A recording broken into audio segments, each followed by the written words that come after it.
A long time ago, in a peaceful village in Korea, there lived a gentle and kind-hearted girl named Kongjwi. She was known for her bright smile, polite words, and caring nature.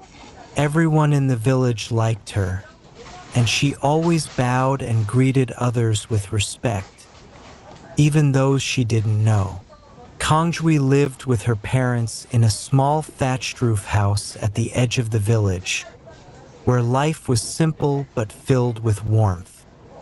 Her mother dearly loved her and often said, "Even when life is hard, keep a good heart. A kind heart is more precious than gold." Kongjwi remembered those words every day. But one cold winter, her mother fell ill. Despite herbal medicine and prayers, nothing could save her. Before the spring flowers bloomed, her mother passed away. Kongjwi cried for days. The world felt gray and silent without her.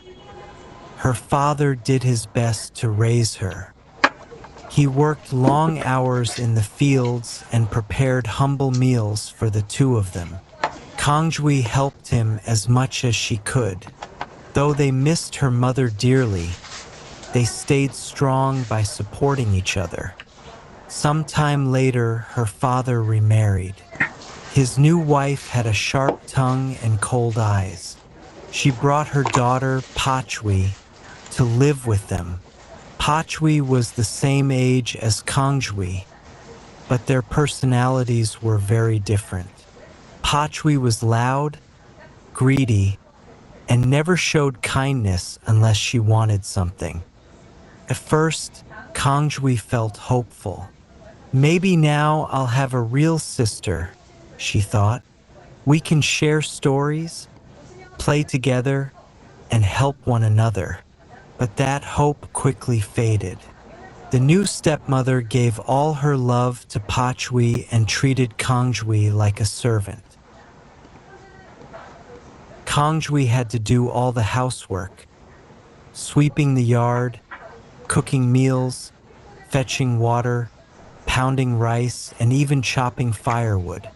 Meanwhile, Patjwi stayed inside, nibbling on snacks or pretending to do needlework. If Kongjwi made even a small mistake, the stepmother scolded her harshly. But when Patjwi spilled something or broke a dish, she would laugh and blame it on Kongjwi. Still, Kongjwi remained patient. She believed that one day goodness would be rewarded. Though her days were long and tiring, her heart stayed gentle. On quiet evenings, she would gaze up at the stars and softly whisper, "Mother, are you watching me? I miss you so much." And so began her life of hardship, with tears, chores, and quiet strength. But deep within her, Kongjwi never let go of hope.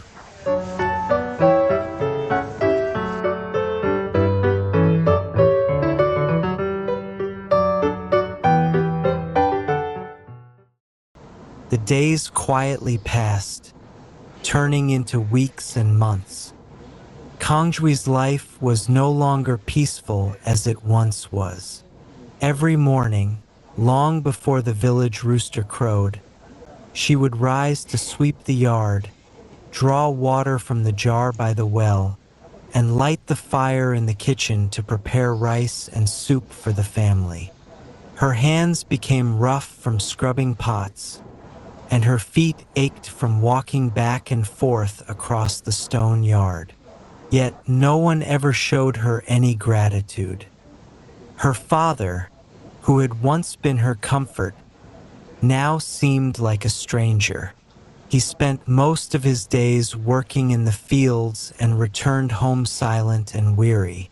The days when he used to sit beside her and tell old folktales seemed like distant dreams. Now he rarely looked into her eyes. Her stepmother constantly whispered lies, telling him that Kongjwi was lazy and disrespectful. "Why can't you be more like Patjwi?" her stepmother would say with a forced smile. "She's such a proper daughter." Patjwi did nothing but eat sweet rice cakes and chat idly with neighbors. She wore bright hanbok and new shoes from the market, while Kongjwi wore worn-out cotton clothes, stitched and restitched by her own hands. If Kongjwi dared to speak up, her stepmother would slap her and hiss, "You should be thankful we even let you live under this roof." Some nights, Kongjwi cried quietly, hiding her tears in the thin blanket she wrapped around herself. The kitchen floor was cold, and that was where she slept, on a straw mat by the hearth. Meanwhile, Patjwi had a warm andal room and soft blankets. The only warmth Kongjwi felt came from the memories of her mother. On nights when the moon was full and bright, Kongjwi would quietly whisper to the sky, hoping her mother could hear her. "Please don't forget me," she murmured, tears trailing down her cheeks. "I'm doing my best.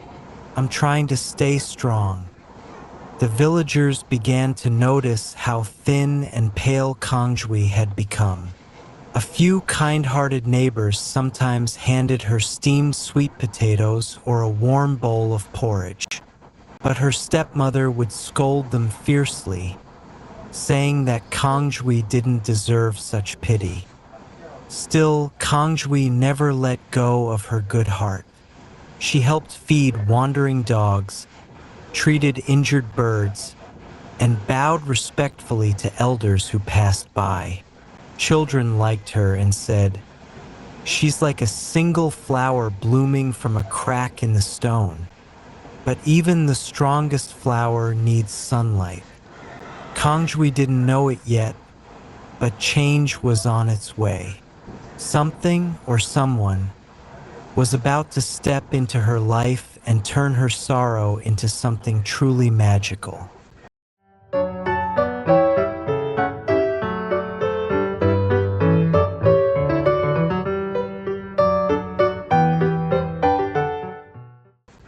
One early morning, before the sun had risen, Kongjwi was ordered to weed the entire rice paddy before sunset.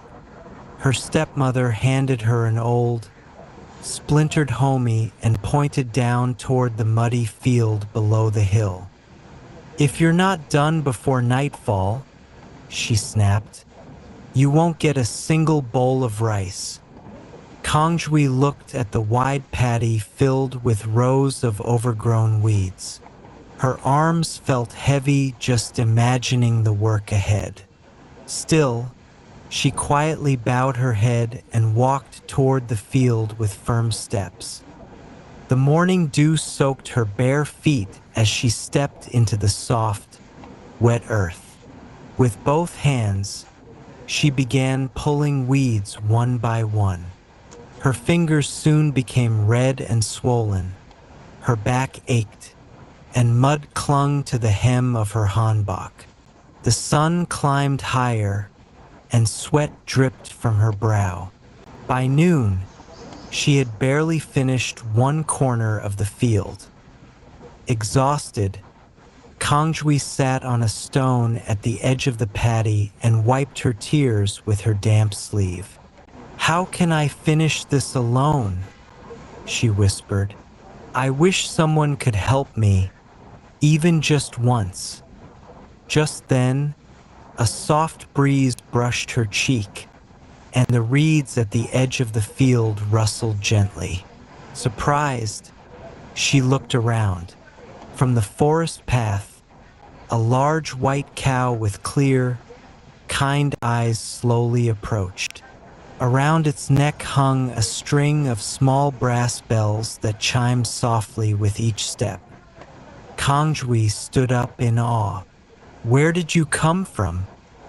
The cow bowed its head as if it understood her pain.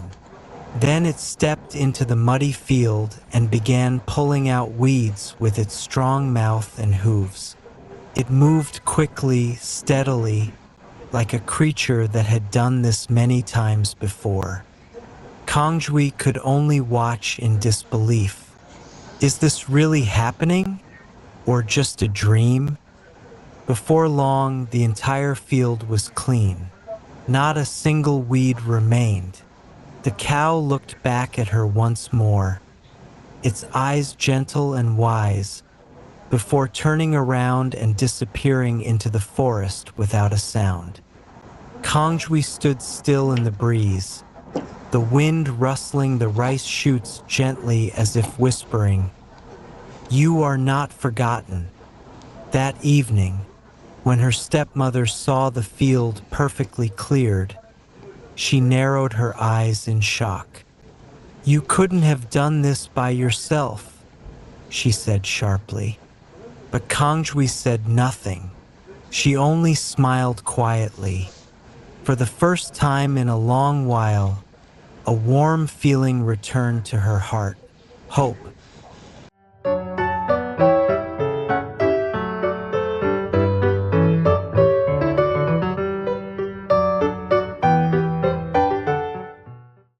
One bright morning, the village stirred with excitement.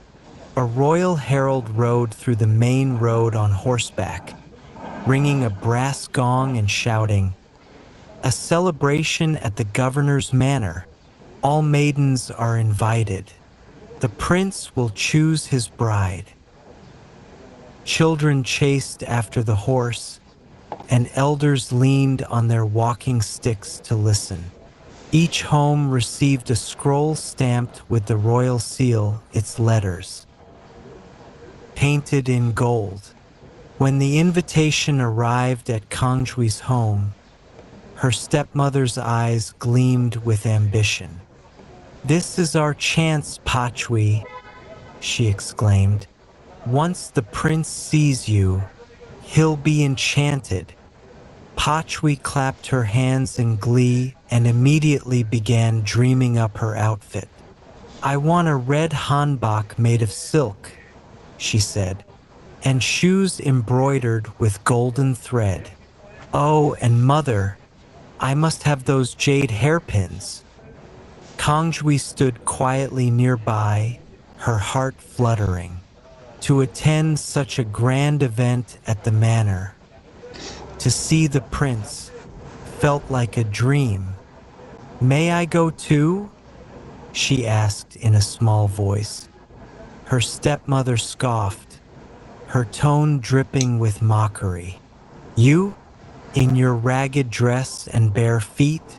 The prince would run the other way. Stay home and do your chores." Kongjwi's heart sank, but she said nothing. That night, while Patjwi twirled in front of a mirror and the stepmother arranged rice cakes and chestnut sweets, Kongjwi was handed a large tray filled with mixed grains: rice, barley, red beans, and black beans, all jumbled together. "Sort every grain before we return," the stepmother said coldly. "If you finish, maybe you can stand on the roof and catch a glimpse of the fireworks." They left without a backward glance, their laughter echoing down the path. Kongjwi looked at the mountain of grains. Her hands trembled. "How can I possibly do this alone?" she whispered. Suddenly, a soft flapping filled the room. Birds flew in through the open window. Tiny sparrows, magpies, and doves, their feathers glimmering under the lantern light. Without a sound, they began sorting the grains with swift beaks and tiny claws. Kongjwi gasped in awe. The birds moved with such grace and speed that soon every grain lay neatly separated. Just then, she heard a gentle voice behind her. "Kongjwi, She turned to see an old woman in a flowing robe the color of moonlight. Her silver hair was tied in a neat bun, and her eyes sparkled with kindness. "You have a heart as pure as mountain spring water," the woman said. "Let me help you." With a wave of her hand, Kongjwi's torn clothes transformed into a silk hanbok, pale green with delicate embroidery. Beaded shoes shimmered on her feet. Her hair was braided and adorned with golden ribbons and butterfly pins. "Go to the manor," the old woman said, "but return before the last bell of midnight." With gratitude in her heart and wonder in her eyes, Kongjwi stepped into the starlit night, unaware that her life was about to change forever.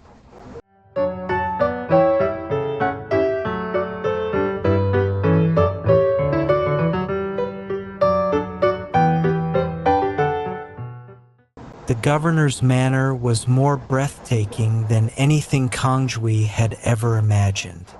Paper lanterns glowed along the stone paths, and the scent of lotus blossoms hung in the air. Gentle music from Geagium and Digium drifted through the garden, soothing and graceful. Inside, servants bowed respectfully as noble guests arrived, their silk hanboks rustling like leaves. Golden lanterns hung from carved wooden beams, casting a warm light that danced like stars above the hall. As Kongjwi stepped through the gates, a hush fell over the crowd. All eyes turned to her, the girl in the flowing jade-green hanbok and beaded shoes that sparkled with each step.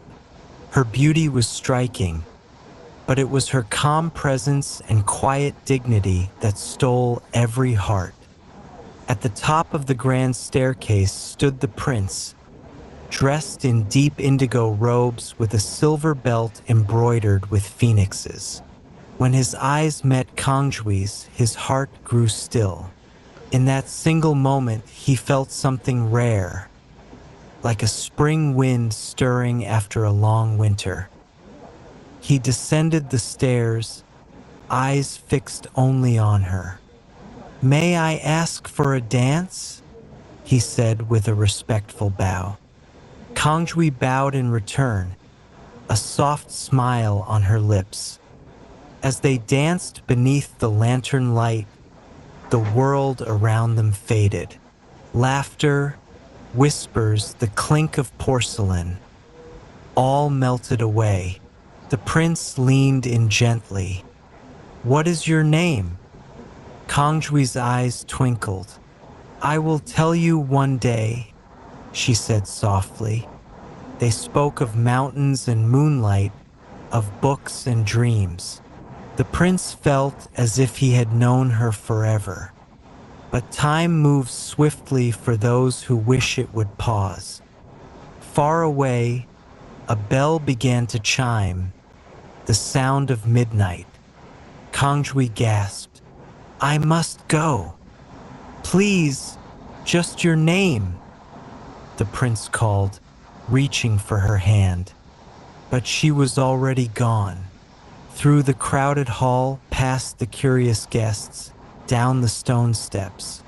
As she ran, one of her jeweled shoes slipped from her foot and fell with a gentle clink onto the steps. She did not look back. By the time the prince reached the courtyard, she had vanished into the shadows. All that remained was the delicate shoe, glowing faintly under the moonlight. He knelt, lifting it with both hands. "I will find her," he whispered, as if making a vow to the stars. Back in her quiet home, Kongjwi sat once more in her plain clothes, barefoot and flushed. The birds had gone, the magic had faded, but her heart was full. She placed a hand to her cheek and smiled. Someone had seen her, Not the rags or the chores, not the soot or silence, but her, truly her.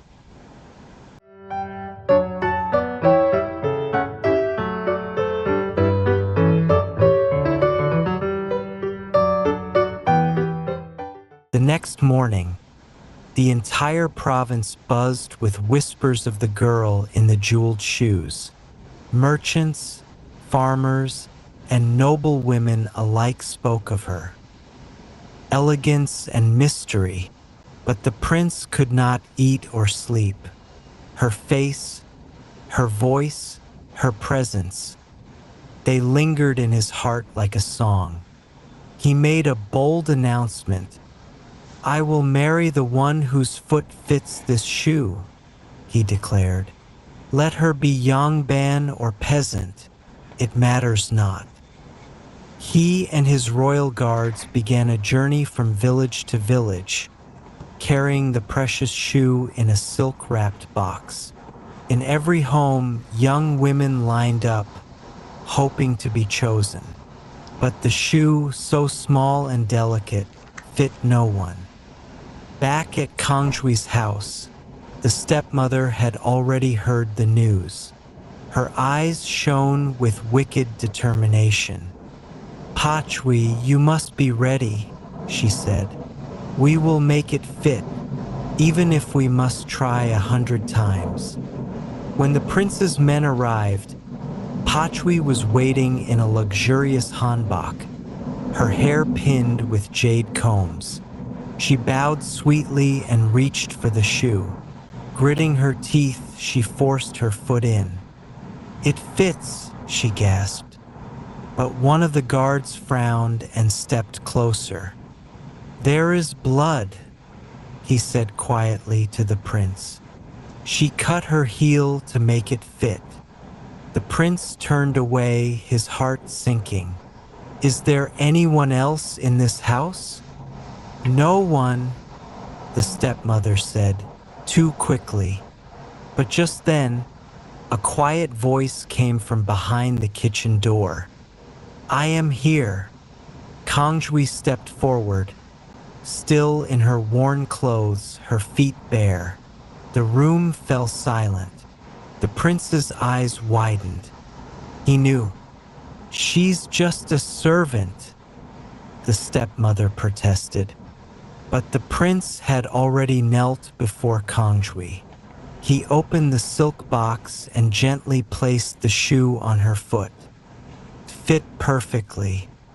In that moment, sunlight streamed through the window, and it seemed as if the heavens themselves were smiling. A warm glow surrounded her. Not magic, but truth. "I have found you," the prince whispered. Tears welled in Kongjwi's eyes. "You remembered me. I could never forget." The stepmother and Patjwi were left speechless as the guards stepped forward. Their lies had no place in the prince's court. They were led away, and not a soul wept for them. Soon after, Kongjwi and the prince were wed in a grand ceremony under a sky full of lanterns. Her hanbok shimmered with threads of silver and starlight, but her heart remained gentle and wise. She did not forget the birds, the kind old woman, or the hardship she had endured. As queen, she opened the palace to the poor, listened to the people, and ruled with compassion.